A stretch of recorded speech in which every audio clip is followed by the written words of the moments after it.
maulana Muhammadin wa ala alihi wa sahbihi ajma'in. Amma ba'd. Ayyuhal ikhwah akhwat, a'azzani wa a'azzakumullah. Saudara-saudari yang semoga dimuliakan oleh Allah, kita bertemu kembali di malam Senin dalam rangka mengkaji kitab tauhid alladzi huwa haqqullahi 'alal 'abid, karya Syekhul Islam Mujaddidud Da'wah Muhammad bin Abdul Wahhab bin Sulaiman At-Tamimi rahimahullahu ta'ala. Ya, pada pertemuan sebelumnya kita masih di bab terakhir dalam kitab tauhid, yaitu babu ma jaa fi qaulillahi ta'ala wa ma qadarullaha haqqa qadri wal ardu jami'a qabdatuhu yaumal qiyamah was samawati matwiyatun bi yamini subhanahu wa ta'ala amma yushrikun. Bab keterangan tentang firman Allah Ta'ala, mereka tidak mengagungkan Allah dengan pengagungan yang semestinya, padahal bumi seluruhnya dalam genggamannya di hari kiamat, dan langit dilipat dengan tangan kanannya. Maha suci Dia, lagi maha tinggi dari apa yang mereka persekutukan. Ya, kita pada pertemuan sebelumnya sudah membahas atau membacakan beberapa dalil. Terakhir kita sampai dalil yang ke 1, 2, 3, 4 ya, yang 4, yakni hadis dari Ibnu Umar diriwayatkan secara marfu' sampai Rasulullah. Hadis yang berbunyi, yatuyallahu samawati yaumal qiyamah, Allah melipat langit di hari kiamat nanti. Tsumma ya'khudhuhunna biyadihil yumna, kemudian Allah mengambil langit itu dengan tangannya yang kanan, tangan kanannya. Tsumma yaqul, lalu Allah pun berfirman, anal malik ainal jabbarun ainal mutakabbirun, akulah raja yang sesungguhnya. Mana orang-orang yang angkuh, mana orang-orang yang sombong, mana orang-orang yang otoriter. Tsumma yatwiyal aradina sab', kemudian Dia melipat 7 lapis bumi. Tsumma ya'khudhuhunna bisyimali, kemudian Dia ambil itu dengan tangan kirinya. Tsumma yaqul, kemudian Dia berfirman, anal malik, akulah raja yang sesungguhnya. Ainal jabbarun, mana orang-orang yang angkuh. Ainal mutakabbirun, mana orang-orang yang sombong, orang-orang yang otoriter. Nah, ini hadisnya. Makna hadisnya jelas. Jadi di hari kiamat nanti bumi dan langit akan Allah genggam, ya. Bumi langit dilipat dengan tangan kanannya dengan tangan kanannya, sedangkan bumi dengan tangan kirinya. Ini menunjukkan keagungan Allah di hari kiamat nanti. Langit bumi ini luas, tapi itu semua akan berada dalam genggaman Allah di hari kiamat nanti. Ya, dan hadis ini sudah kita bahas, walaupun sebagian ulama ada yang menyatakan hadis ini syadz, ganjil, namun Allahu a'lam yang benar tidak ganjil, dan hadis ini tidak bertentangan dengan hadis Nabi yang pernah kita bahas, hadis dalam hadis yang sahih, wakil tayadaihi yamin, kedua tangan Allah itu yamin. Ya, yamin itu bisa diartikan kanan, bisa diartikan baik, ya. Jadi bisa artinya kedua tangan Allah kanan atau kedua tangan Allah baik. Nah, kalau misalkan ulama yang berpendapat hadis tadi artinya kedua tangan Allah kanan, artinya tidak ada tangan kiri, ya. Makanya kata mereka hadis ini syadz, ganjil, karena bertentangan dengan hadis yang lebih kuat, ya. Tapi para ulama yang menerima hadis ini dan menerima hadis tadi, kedua tangan Allah itu yamin, dan dalam hadis ini disebutkan Allah melipat mengambil bumi dengan tangan kirinya. Kata para ulama, dua hadis ini tidak bertentangan. Karena apa? Yamin dalam hadis tadi maknanya baik, bukan maknanya kanan. Artinya kedua tangan Allah itu kanan, ya. Jadi tidak bertentangan dengan hadis ini. karena dalam hadis ini disebutkan penetapan tangan kiri selain tangan kanan.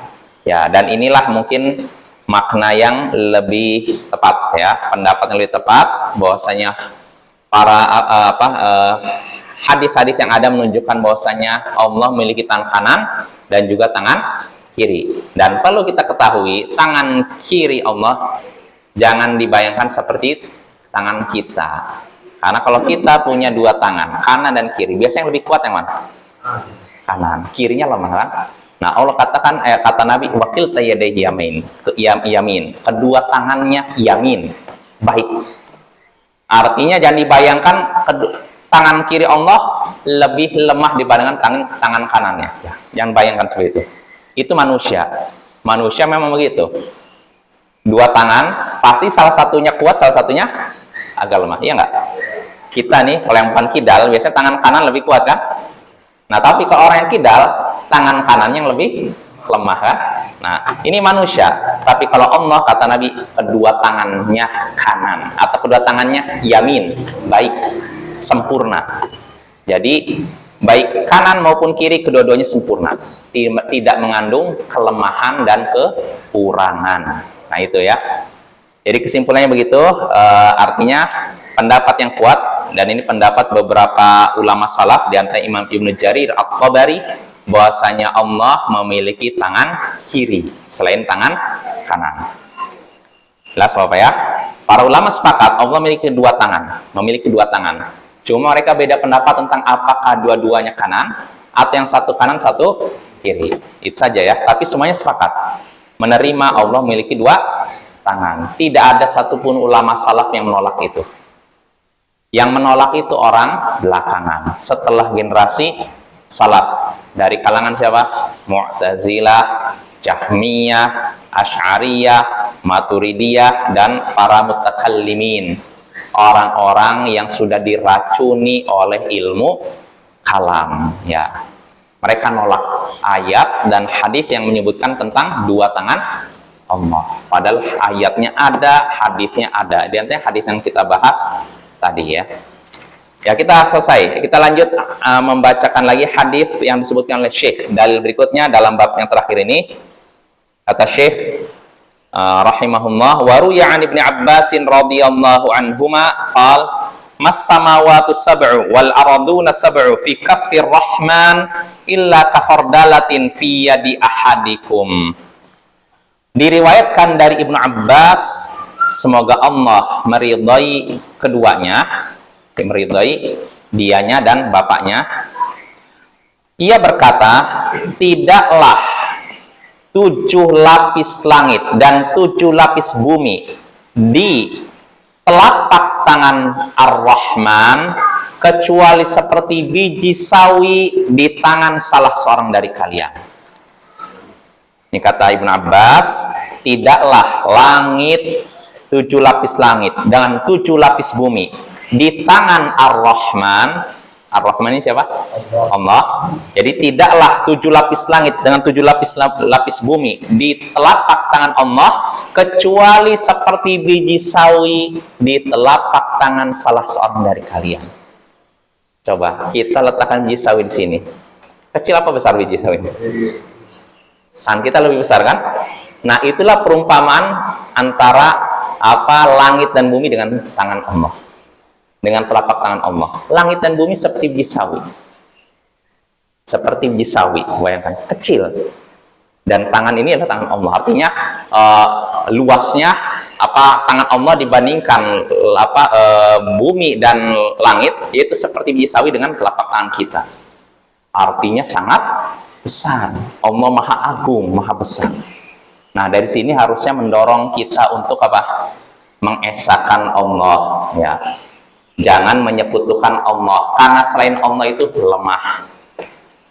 Wali-wali yang kayak gitu lemah. Walid atau wali? Ya, jadi wali-wali itu lemah Pak ya. Jin, malaikat atau apapun makhluk itu lemah.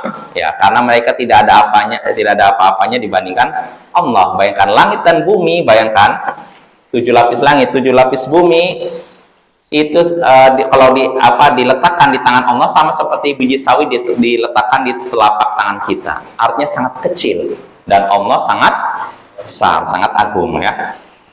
Nah, yang seperti ini mendorong kita untuk tunduk kepada Allah, mengagungkan Allah dan tidak menyekutukan Allah. Ya, makanya para kuburiyun, para pengagung kubur, para penyembah kubur, mereka adalah orang-orang yang buta, tidak melihat ayat dan hadits ini. Kalaupun baca, hati mereka sudah buta. Yang buta bukan mata mereka, tapi hati mereka. Karena apa? Seandainya mereka membaca ayat dan hadits tadi, timbullah pengagungan pada Allah. Makhluk akan terasa apa? Kecil, ya kan? Maka akhirnya tunduknya hanya kepada Allah. Ketundukan penghinaan diri hanya kepada Allah, bukan kepada kuburan, wali, dan semacamnya ya. Lalu berikutnya Syekh menyebutkan, Syekh Muhammad bin Abdul Wahab menyebutkan dalil berikutnya, wa qala Ibnu Jarir haddatsani Yunus anba'ana bin Wahab qala Ibnu Zaid haddatsani abi qala Rasulullah sallallahu alaihi wasallam mas-samawatu sab'u fil kursi illa kadarahi masab'atin ulqiyat fi turs. Berkata Ibnu Jarir, Imam Ibnu Jarir telah menceritakan kepada kami Yunus, telah mengabarkan kepada kami Ibnu Wahab. Ia berkata berkata Ibnu Zaid telah menceritakan kepadaku ayahku. Ia berkata Rasulullah sallallahu alaihi wasallam bersabda, tidaklah 7 lapis langit dibandingkan kursi kecuali seperti 7 keping dirham diletakkan di sebuah perisai. Nah, ini Rasulullah menyatakan tidaklah perbandingan 7 lapis langit dibandingkan kursi ini. Apa kursi maksudnya? Apakah arsy? Kursi beda dengan arsy. Kursi kata Ibnu Abbas maudhi'u qadamai, tempat kedua kaki Allah Subhanahu wa taala. Jadi ya, beda dengan arsy ya. Jadi di sini kata Rasulullah, tidaklah perbandingan 7 lapis langit dibandingkan kursi kecuali seperti 7 keping dirham yang diletakkan di sebuah perisai. 7 lapis langit dengan kursi ini perbandingannya sama seperti 7 keping dirham yang diletakkan di perisai. Perisai paham ya? Seperti kalau polisi mau tameng ya gitu. Nah, itu tameng, perisai ini diletakkan 7 keping dirham. 7 keping kan kecil segini kan? Ya, tameng luas. Nah, yang perumpamaan 7 keping dirham ini adalah 7 lapis langit. Dan tamengnya apa? Kursi. Itu baru kursinya ya. Perhatikan tuh. Ini menunjukkan besarnya kursi. Kalau kursi besar, apalagi arsy. Kalau arsy besar, apalagi Allah Subhanahu wa taala ya. Ya, ini kita diajak untuk merenung keagungan Allah. Bayangkan betapa luasnya itu ya. Lalu lanjut, kata Syekh Muhammad bin Abdul Wahab, qala Abu Dzar radhiyallahu anhu, sami'tu Rasulullah sallallahu alaihi wasallam yaqul, mal kursiyyu fil 'arsy illa kahalqatin min hadidin ulqiyat baina dhahrai falatin minal ard. Berkata Abu Dzar, semoga Allah meridainya, aku mendengar Rasulullah sallallahu alaihi wasallam bersabda, tidaklah kursi dibandingkan arsy kecuali seperti gelang dari besi yang diletakkan di tengah padang pasir. Tidaklah perbandingan kursi dengan arsy kecuali seperti gelang dari besi yang diletakkan di tengah padang pasir. Kursi sama arsy ini lebih besar arsy. Jelas apa ya? Nah, kursi aja udah besar, bayangkan. Dibandingkan 7 lapis langit tadi seperti apa? Kursi itu seperti tamengnya, 7 lapis langit seperti 7 keping uang dirham. Nah, sekarang perbandingan antara kursi dengan arsy Kursinya itu seperti gelang dari besi, arsy-nya seperti padang pasir. Jadi kursi sangat kecil, arsy-nya sangat besar dan sangat luas. Nah, kalau kita udah bisa membayangkan keagungan arsy, besarnya arsy, ketahuilah Allah lebih besar. Maka ini merupakan bantahan terhadap orang-orang yang menolak ketinggian Allah di atas arsy. Karena apa? Kita katakan Allah Maha Besar, Allah di atas arsy, tapi Allah Maha Besar, Allah tidak membutuhkan arsy. Nah, jadi keliru ketika mereka menolak sifat ketinggian Allah di atas arsy dengan alasan berarti Allah butuh arsy. Enggak, ngapain butuh arsy? Sedangkan Allah sendiri lebih besar daripada arsy, lebih agung daripada arsy. Nah, itu Bapak ya. Jadi kita diajak untuk merenung keagungan Allah. Jadi sekali lagi, perbandingan kursi dengan arsy seperti gelang dari besi diletakkan di tengah padang pasir. Gelang besi ini adalah kursi, padang pasirnya arsy. Ya, lihat tuh. Lalu berikutnya, berkata Syekh Muhammad bin Abdul Wahhab, wa an Ibnu Mas'ud radhiyallahu anhu qala, dari Ibnu Mas'ud semoga Allah meridainya, ia berkata, bainas sama'id dunya wallati taliha 500 'am wa baina kulli sama'in 500 'am wa bainas sama'is sabi'ati wal kursi 500 'am wa bainal kursi wal ma 500 'am wal 'arsyu fawqal ma wallahu fawqal 'arsy la yakhfa 'alaihi syai'un min a'malikum. Akhrajahu Ibnu Mahdi an Hammad bin Salamah an Asim an Zir an Abdillah wa rawahu binahwihi al-Mas'udi an Asim an Abi Wa'il an Abdillah qala al-Hafidz adz-Dzahabi rahimahullah qala wa lahu turuq. Dari Ibnu Mas'ud semoga Allah meridainya, ia berkata, antara langit dunia, langit yang dekat dengan bumi, antara langit dunia dengan langit yang setelahnya jaraknya 500 tahun. Dan jarak antara satu langit dengan lapis langit berikutnya 500 tahun. Dan jarak antara langit ketujuh dengan kursi 500 tahun. Perhatikan.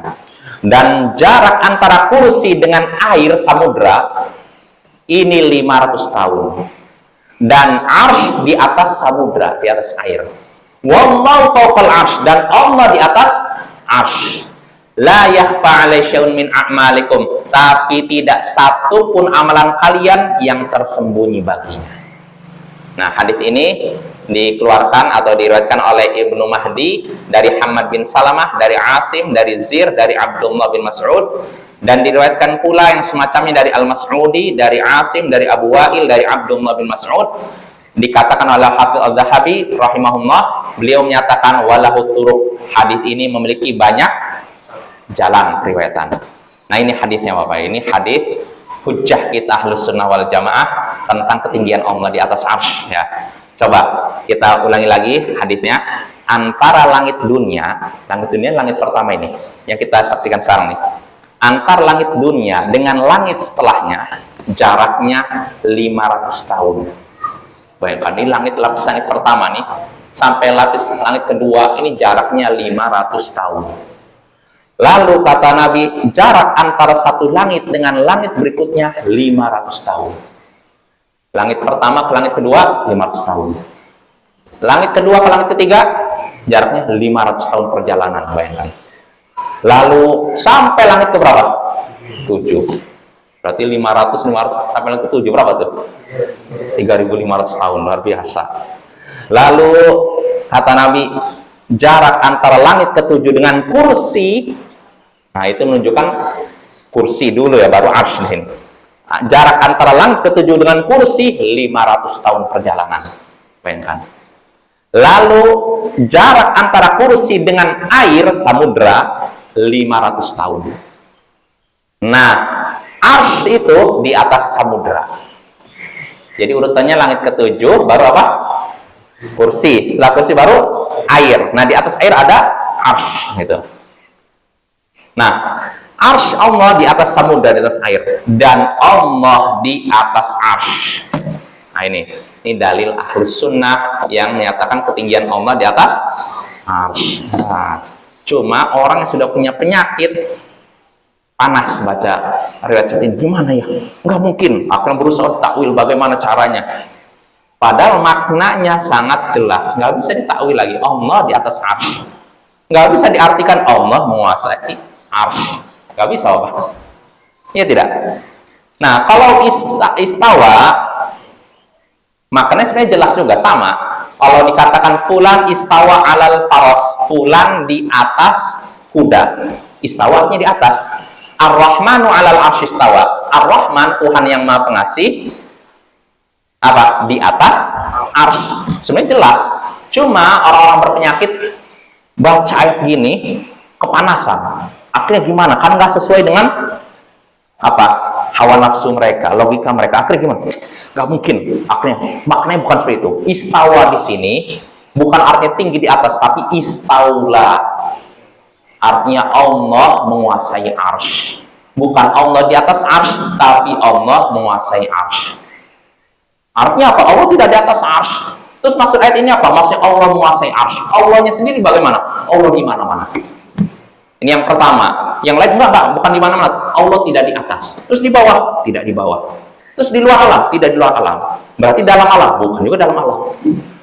Tidak di mana-mana berarti. Tidak ada namanya. Bingung mereka. Nah, itu apa ya?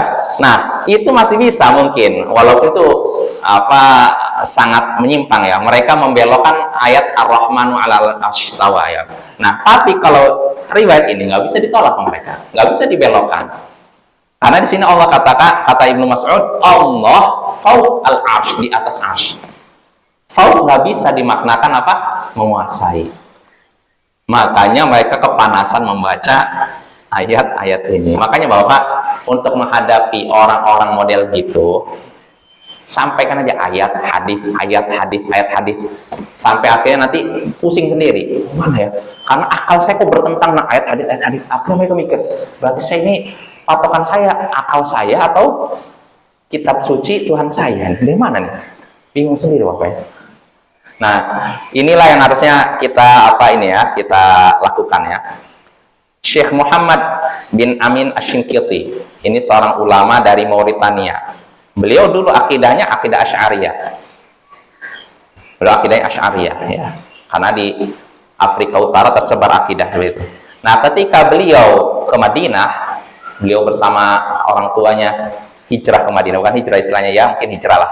Pindah untuk belajar lalu tinggal di sana. Beliau mendapati ilmu yang tidak beliau dapati di kampungnya. Karena orang Asy'ariyah sangat jauh dari hadis-hadis Nabi. Mereka lebih fokus apa? Ilmu kalam. Jadi akhirnya apa? Ketika nyampein Madinah belajar hadis, banyak hadis-hadis yang selama ini beliau belum dengar. Nah, baru dengar ketika di Madinah. Akhirnya beliau pun sadar dan beliau pun akhirnya rujuk dari pemikiran Asy'ariyah. Beliau tinggalkan. Nah, ini Bapak ya. Ini Imam Asy-Shinqiti, Syekh Muhammad bin Al-Amin Asy-Shinqiti. Muhammad bin Amin Asy-Shinqiti. Ya, jadi apa? Kalau kita, makanya tugas kita Bapak nyebarkan hadis-hadis, ayat-ayat. Ilmu itu disebarkan. Cukup sampaikan. Kalau kita yang tidak bisa memberikan syarah, memberikan penjelasan, cukup sebutkan di dalam status ayat ini, status WA, ayat, hadis, kita selesai. Nggak perlu penjelasan. Biar orang yang baca mikir sendiri, ini hadis, ayat ini jelas menunjukkan tentang ini. Kenapa selama ini saya nggak meyakininya? Makin banyak ayat hadis yang dia baca, dia sendiri akan mulai guncang dengan pemikirannya sendiri. Berarti selama ini saya ngapain aja nih? Dapat dari mana? Nah, itu Bapak ya. Jadi sebarkanlah ilmu ya, sebarkan ayat Al-Quran, hadis ya. Imam Az-Zahabi kan punya kitab Al-Ulu Il-Aliyil Ghaffar, ketinggian yang maha tinggi lagi maha pengampun. Dalam kitab ini beliau menyebutkan berbagai ayat hadis riwayat dari sahabat tabi'in yang menyebutkan dan menetapkan ketinggian Allah. Nah, ini kalau orang-orang Mu'tazilah, Asy'ariyah, Maturidiyah baca kitab beliau, mereka pun akan apa? mulai bisa jadi mereka tobat. Hah? Ya, kitab Al-Arsy atau kitab Al-Ulu, karena isinya ayat, hadis, perkataan para sahabat, sulit untuk ditolak. Kalau sifat lain, Bapak-bapak, sifat selain sifat tinggi di atas, misalkan sifat apa? Ad-Dhahik, sifat tertawa bagi Allah, sifat apa? Mungkin mereka bisa nolak karena hadis yang menyebutkannya cuma bisa dihitung. Tapi kalau sifat ketinggian Allah di atas, apalagi di atas arsy atau ketinggian Allah secara umum, ini ayatnya banyak, hadisnya banyak, riwayat dari para sahabat pun banyak. Jadi kalau mereka harus takwil, takwilnya bukan 1 2, ribuan. Makanya Bapak, orang yang menolak ketinggian Allah di atas arsy itu mereka adalah orang yang jarang baca Al-Quran dan hadis. Kalaupun baca, tidak merenungkannya, tidak mentadaburinya. Ya, kalau mereka mau mentadaburi semua ayat dan hadis, perkataan para sahabat, sadarlah, oh ternyata Allah itu maha tinggi, tinggi ya, lebih tinggi dari segala apapun, dari apapun.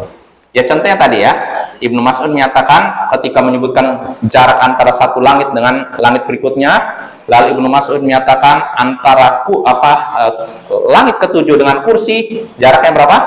500 tahun. Antara kursi dengan samudra 500 tahun. Dan arsy di atas samudra, dan Allah di atas arsy. Tapi tidak ada satupun amalan kalian yang samar baginya. Artinya walaupun jauh di sana, dihitung berapa ratus tahun tuh, berapa ribu tahun ya, tetap saja kita melakukan apapun Allah tahu, apa ya. Nah itu. Lalu kita lanjut riwayat terakhir yang disebutkan Syekh di sini.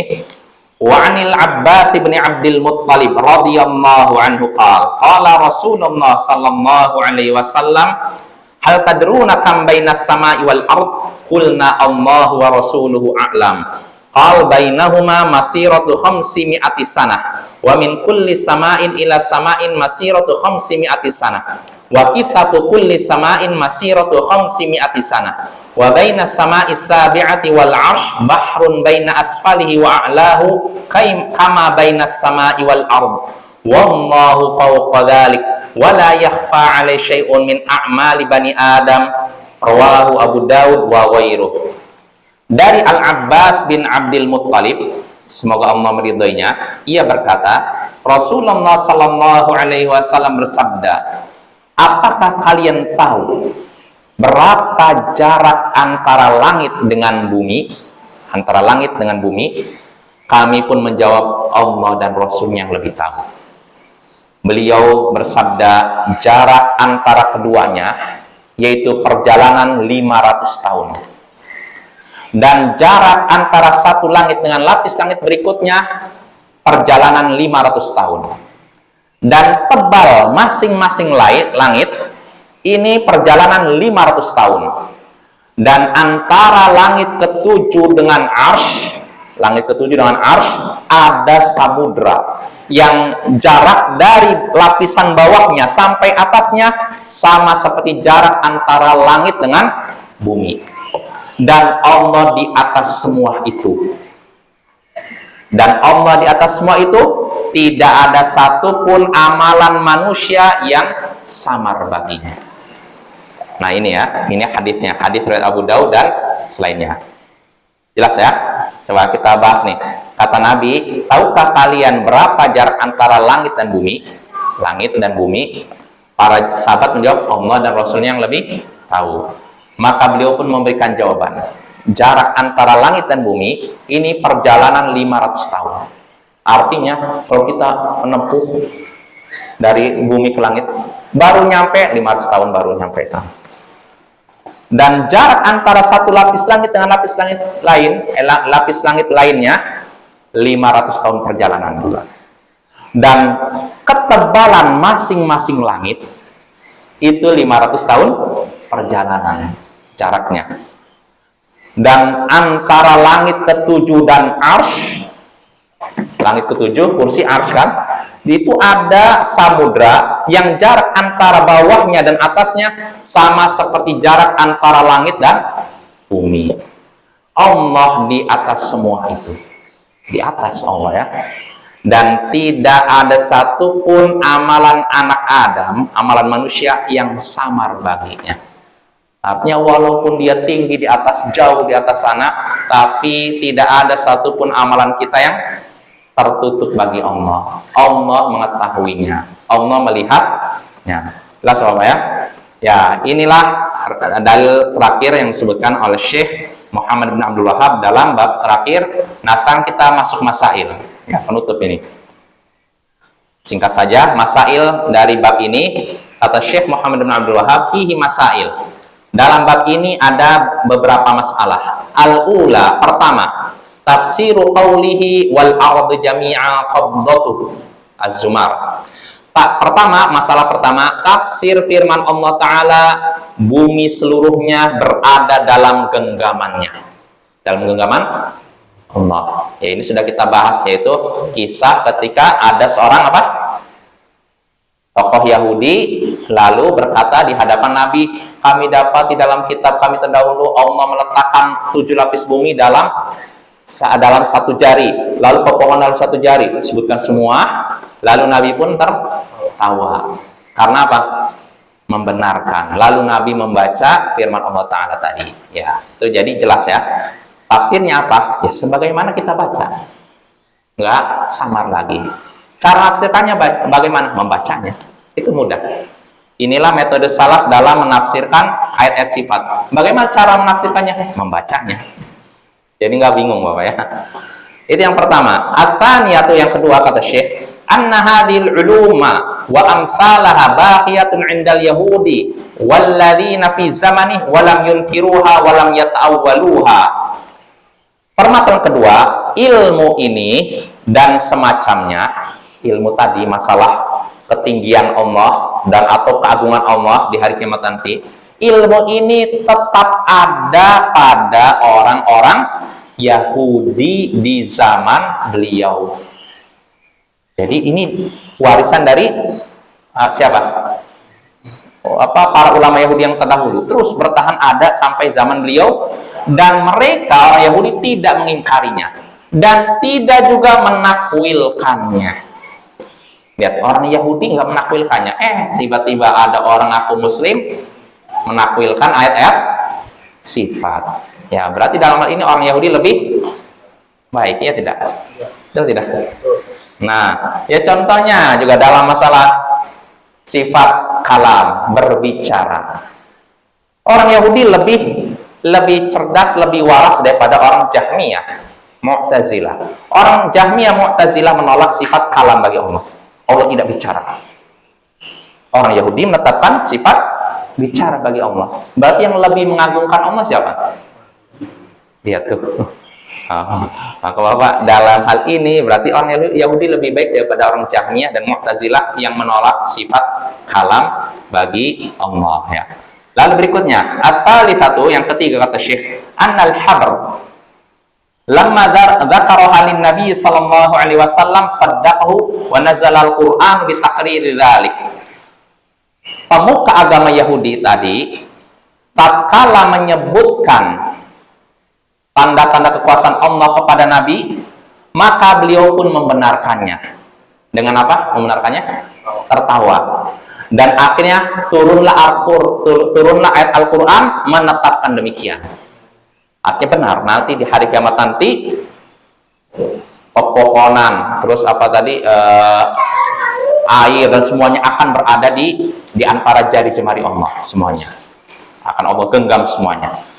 Lalu berikutnya, ar-rabi'atu, permasalahan kelima, wuqu'ud dhahik min Rasulillah sallallahu alaihi wasallam 'inda dzikril habr hadzal ilm al-'azim. Tertawanya Nabi Rasulullah sallallahu alaihi wasallam tatkala pemuka agama Yahudi tadi menyebutkan ilmu yang agung tersebut. Ya tadi kan ketika orang Yahudi menyebutkan bahwasanya kami dapat di dalam kitab kami begini-begini, Nabi pun tertawa ya. Lalu berikutnya, al-khamisatu at-tasrihu bi dzikril yadain wa anna samawati fil yadil yumna wal ardina fil yadil ukhra. Keterangan yang jelas yang menyebutkan tentang dua tangan Allah dan bahwasanya 7 lapis langit akan berada di tangan kanan Allah, sedangkan 7 lapis bumi di tangan yang lainnya. Tangan apa? kiri ya. Asadi satu yang keenam, at-tasrihu bi tasmiyatiha shimal. Permasalahan keenam, penyebutan dengan tegas atau disebutkan dengan tegas nama tangan yang satunya, yaitu tangan kiri. Ya, jadi disebutkan dengan jelas bahwa tangan satunya itu tangan kiri, ya, bukan cuma tangan kanan ya. As-sabi'atu, permasalahan ketujuh, dzikrul jabbarin wal mutakabbirin 'inda dzalik. Disebutkannya orang-orang yang angkuh, otoriter, orang yang sombong ketika hari kiamat nanti. Allah kan akan menggenggam semua langit dan bumi, lalu Allah mengguncangnya, lalu berkata, mana orang-orang yang sombong. Nah, ini akan terjadi kapan ini? Hari kiamat nanti ya. Atsaminatu, permasalahan yang ke-8, qauluhu, yaitu perkataan Ibnu Abbas, kahordalatin fi kaffi ahadikum.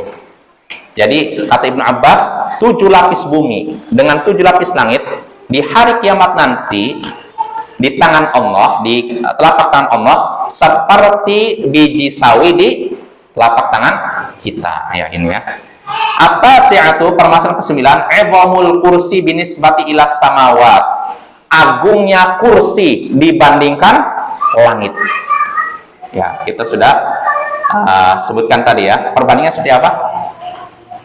Kursi dengan 7 lapis langit seperti 7 keping dirham di atas apa?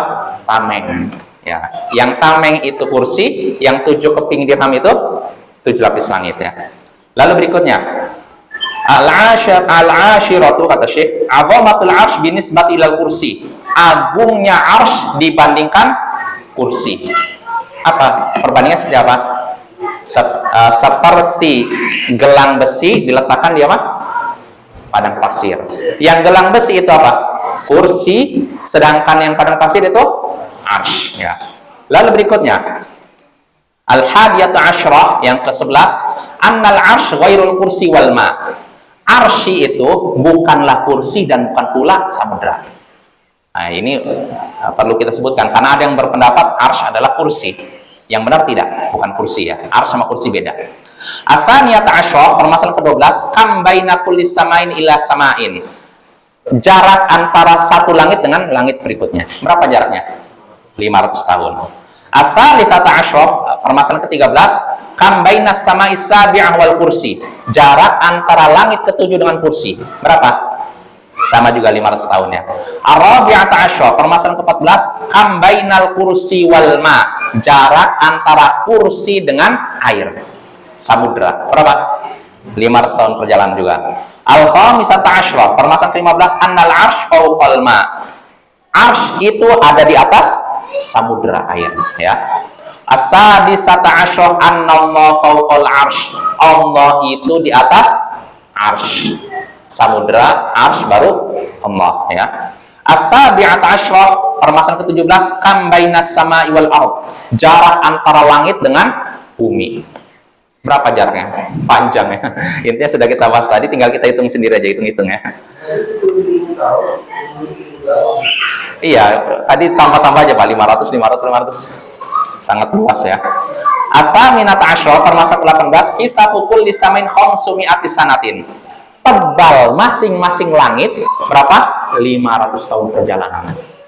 Langit 1 dan langit 2, ini kan 500 tahun kan? Satu langitnya aja, ini tebalnya berapa? 500 tahun untuk perjalanan.